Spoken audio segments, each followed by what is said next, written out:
একলা কি আর বাঁচা যায়? একজন নারীর ফিতনা থেকে বাঁচতেও তো একটা নারীর প্রয়োজন হয়। কারণ মানুষকে আল্লাহ এভাবেই সৃষ্টি করেছে। সে ভালোবাসা চায়, সঙ্গ চায়, শান্তি চায়। আর শান্তি শুধু একজন নারী থেকেই পাওয়া যায়, যদি সে দিনদার, ধার্মিক হয়। আর এই যুগে বিয়ে না করলে টিকা যাবে না। চারপাশে হুট পেতে আছে ইমান চোরের দল।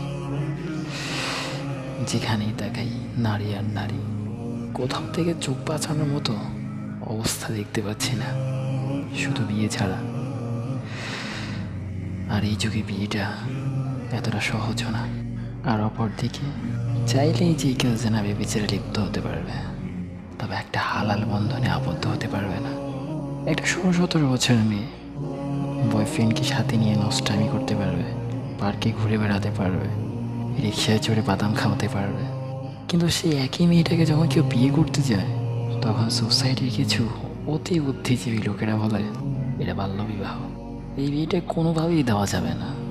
কিন্তু সেই মেয়ে যে একটা বেকার ছেলের সাথে 3 দিন নষ্টামি করে বেড়াচ্ছে, পড়াশোনার নামে নিজের মেয়েকে একটা ধর্ষকের হাতে তুলে দিচ্ছে, এটা নিয়ে তাদের কোনো মাথা ব্যথাই নেই।